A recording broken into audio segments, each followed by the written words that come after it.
What's up everyone, Delvon Digital here, and we're going to talk about one of my favorite subjects to talk about, and that's photography with the Pixel.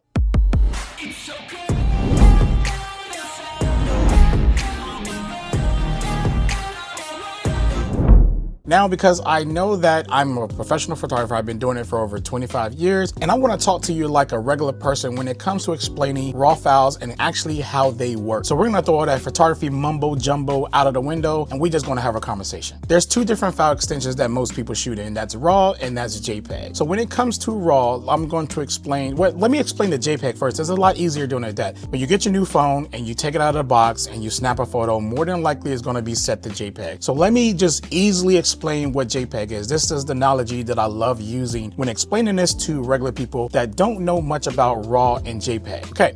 So this is the JPEG. You grab your car keys, start your car, you drive down to McDonald's, you order on the menu, you say, hey, can I get a Big Mac combo? And then your Big Mac come pre-made, and then you go home and you just enjoy it. You just eat that Big Mac and it's just the best Big Mac that you ever tasted in your life. I'm sorry that I use McDonald's. Some people probably don't like that. Let's go to Popeyes. We go to Popeyes, we get a chicken sandwich. It's already pre-made. Everything's there. You go home, you eat it and you enjoy it. I'm sorry, some people probably don't like Popeyes, but whatever. What are we gonna do about it? Now, we're gonna talk about the RAW file. The RAW file is almost the same thing, but not quite the same thing. So you grab your car keys, you get in the car, you go down to Walmart, Kroger, Food Line, yeah, I can't think of any, Publix, whatever. I don't know what stores you have in your state. You go to this store, you pick up your ground beef, you pick up your lettuce, you pick up your ketchup, you pick up your mustard, you pick up your pixels, you pick up your pixels, you pick up your pickles, you pick up your cheese, and you pick up your buns. And then you go home and you cook that. You add all the ingredients that you want onto that burger, just how you want it, exactly how you want it. Maybe you want extra mayo, maybe you want extra ketchup, maybe you want a little less mustard, maybe you want more pickles, maybe you want a whole lot of lettuce, maybe you want tomatoes on it, maybe you want to toast your bread. This is what a RAW file is. A RAW file is you creating the image that you want. A JPEG is going to the drive-through line and ordering that Big Mac or that chicken sandwich, and you're going to get it how it's going to come. That's just how it works. You're just going to get it pre-made because somebody else is preparing that for you, and that's what it is. In RAW files, you are preparing the image yourself. So that's the difference between like RAW file and the JPEG. Basically, RAW file, you gotta go to the store, you gotta pick up all the ingredients. JPEG, go to the drive-through line, order that sandwich off the menu. Easiest way to explain that to somebody who don't know the difference between JPEG and RAW. So when you shoot in RAW, I'm assuming that now you know that you have to edit your photo. You can't just shoot a RAW and getting all this data and like, hey man, you know, the photo's coming out this way, I don't like the way they look. You have to process them. Use Lightroom, use Photoshop, use Snapseed or any other editing program that allow you to view and edit RAW files, and then you can create really cool images that you like in your own style. So before we continue with this video, I want to tell you about my Lightroom presets. I have actually 2 packs for you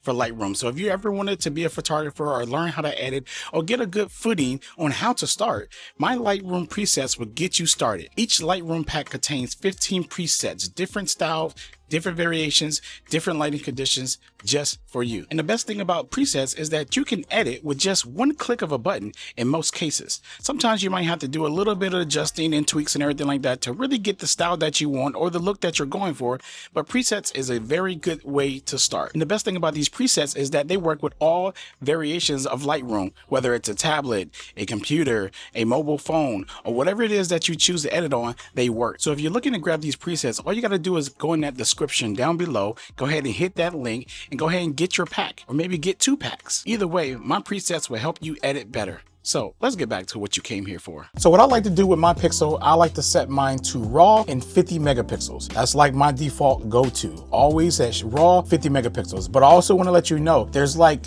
HDR processing, rich color processing, and all that stuff inside this phone. When you shoot RAW, none of that stuff matters anymore because you're getting the raw image, 100% raw image, and that's everything. So that's without any Google processing. Now, I want to admit to you guys, just like I talk about my iPhone, Apple does some processing when they shoot in RAW, and Google does processing a little bit too. It's not 100% complete RAW files, but I would say that I do love the Pixel RAW files a lot better better because it's less processing. So they give you more flexibility to process and edit than, you know, kind of like a pre-made raw file a little bit. So just want to throw that out there. It is just a little bit when it comes to these. Normally when you're shooting with a professional camera or, you know, just any camera that shoots raw, not phones, you're pretty much going to get nothing but a raw file. Now, when you're out here shooting in RAW and you set everything to 50 megapixel and you got JPEG, you also want to make sure you set your lenses on the Pixel to manual so you can switch between the lenses yourself, and you don't want it to automatically switch between the lenses. I like shooting with the main lens all the time because you're going to get the best bokeh from it and you're going to get the best image quality out of the Pixel when it comes to shooting with only the main lens. So the catch to that is when you want to get a little bit of blur or AKA bokeh in the background, just take your phone and move it closer and closer and closer. And then the more you move it closer to the subject, it becomes out of focus. And that's one way to achieve good bokeh. But of course, when you're shooting people and stuff like that, you might want to get a nice portrait shot of them, whatever, but you still can achieve that by getting a little bit closer and just tighten up the shot a little bit to get this natural bokeh. And if you want, you can go in post-processing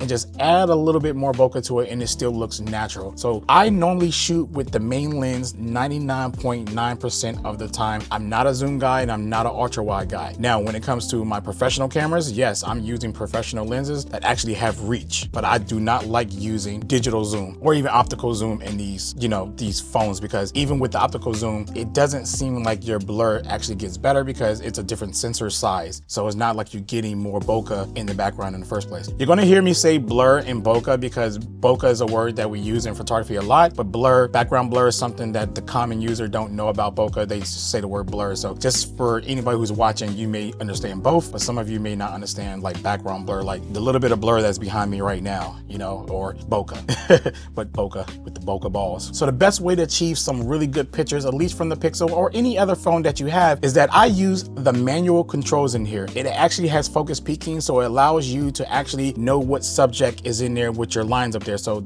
I think it's pink or something like that, like a magenta color. So you can actually see exactly what is in focus and what's out of focus. So if you see that the color is on the subject that you're shooting, you know that part is going to be in focus, and then the background is going to have a little bit depth to it. So that's the good thing about using manual controls. And plus, I'll be honest with you guys, I don't know what it is with Pixels, but sometimes when you're trying to focus on something, it still want to focus hunt and move around. So I hate that. So if I just switch to manual, I can just boom and then take my picture. Best thing about it, once you take the picture, it's going to stay locked into that manual focus, and then you can take a few more pictures and then you can readjust and realign your shot and do manual focus again. So I mostly shoot in manual focus mode. I don't really do any adjusting on the exposure, lighting, or anything else, the contrast and stuff. I think that the Pixel actually does a good job doing that by itself. And plus, this is the smartphone, so I'm just going to let it do some smart things if it can. But I just prefer to take over the manual focus when it comes to, you know, the Pixel phones in general. Just all of them. All of them had the same problem with focusing. So what I'm going to do next is I'm going to stop talking right now, and I'm going to show you some images that I shot and edited with the Pixels. And it's not just this Pixel right here. I'm just going to show you a combination of a lot of my favorite shots that I've gotten with the Pixel 6 all the way to the Pixel 10 over the years. And I just want to show you how incredible these raw files can be and how powerful and how good you can edit when it comes to these raw files. But anyways, let me stop talking, check out the pictures, and I'll see you in a bit.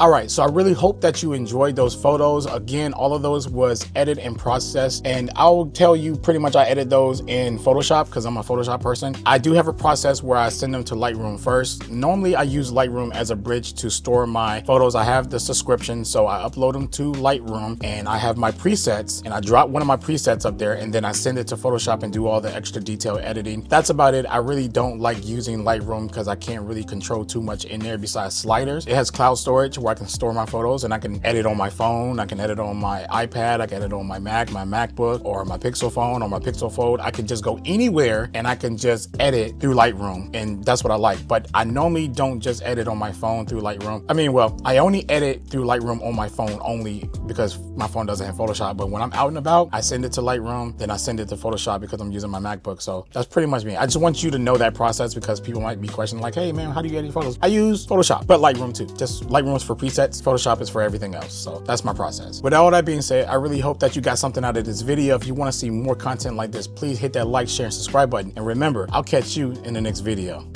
Peace.